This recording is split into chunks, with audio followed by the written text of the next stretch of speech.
Let's bring in CEO of Geltrude Business Technology Solutions, Michael Geltrude. Michael, good morning. Okay, today's the day. Looking at the market yesterday, as the world really awaits what the president will announce today. The S&P closing up 21 points. NASDAQ gained 0.87%. The Dow dipped just under 12 points.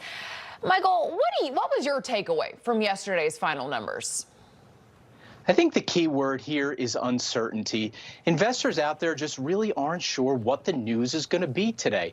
And so we're seeing the markets react a little bit. There's some volatility, but that's normal anytime there's change. I mean, think about how massive these tariffs are in the news cycle right now. Investors are going to react to that. But let's talk about the tariffs in general just for a brief second.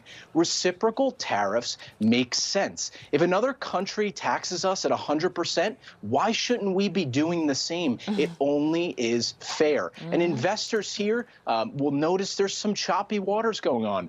Big time investors win when the market is choppy. Yeah, absolutely. I mean, they've said it time and time again. You know, the United States is tired of being the world's piggy bank. This is only fair. But this morning, the Dow futures are down over 100 points. Michael, is that about where you think it would be as we await that tariff announcement later today?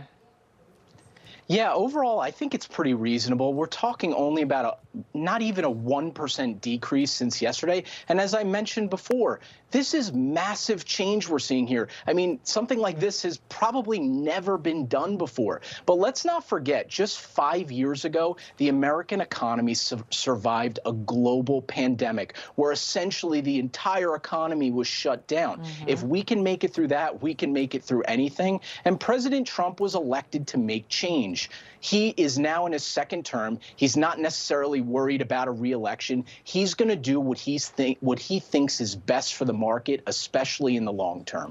Yeah, definitely. I mean, in tariffs, they've certainly worked in the history of this country before. But let's talk Israel. So yesterday, they actually announced that they were going to be lifting all tariffs on U.S. products. Michael, what does this actually mean? And do you think other countries will follow after today's announcement? More than anything, it's really just a show of good faith here. About 99% of U.S. exports to Israel are already tax-free based on other treaties. So it's really just Prime Minister Netanyahu saying, we stand with you and we're going to get rid of the remaining 1% of taxes here. But another important point is, you know, everyone's heard the quote before, everyone has a plan until you get punched in the face, that Mike Tyson famously said. And I think that news today of the tariffs is going to punch a lot of countries in the face. And I expect some punches to be thrown back. But as any good fighter knows, you have to stay calm and roll with the punches. Yeah, I'm certainly excited and just waiting to see how countries around the world, what their reactions are.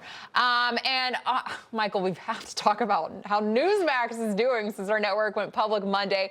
Currently, it's at 233. I mean, Michael, we haven't spoken to you since we went public. What's your initial reaction to how NewsMax has been doing so far? I mean, we have to be honest, it's been pretty incredible.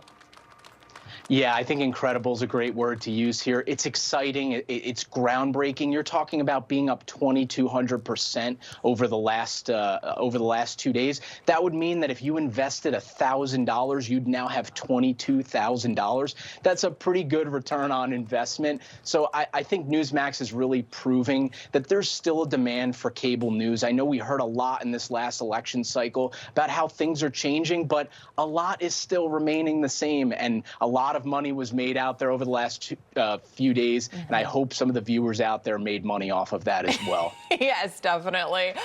But lastly, we quickly have to get to this one. So the battle of streaming at home. Movie theater owners, now they want to keep those movies in theaters longer. So Cinema United, that's the group that represents theater owners nationwide. Actually, yesterday, they called for newly released movies to stay in theaters for a minimum of 45 days. Michael, do you think this will help the box office or the movies? It's very interesting. Sometimes they'll be in the theaters for 2 weeks, for a week, before they pull them and throw them on Netflix or Prime. What do you make of this idea? I think theaters are fighting a losing battle here. It just doesn't make sense. Habits have changed. I mentioned a pandemic before, right? People want convenience and have always opted for convenience. Now with the internet and streaming, it's just so easy to turn on the TV and watch a show or a movie. And also to mention as well, most of the new content out there is being provided in the format of TV shows released one episode at a time or binge watch. People want to be able to watch it on their own schedule. They don't want to go to the movie theaters anymore. And I think the theaters need to learn a lesson from Blockbuster here and really adapt to the times. Yeah, I mean, I do miss going to the movies all the time, but prices, they've gotten outrageous. And now if you can just wait a couple weeks, you can see it either for free or like $5.99. But yeah, this is a very interesting battle that we're seeing play out. Michael Geltrude, thank you so much for joining us this morning. Great seeing you. Thank you.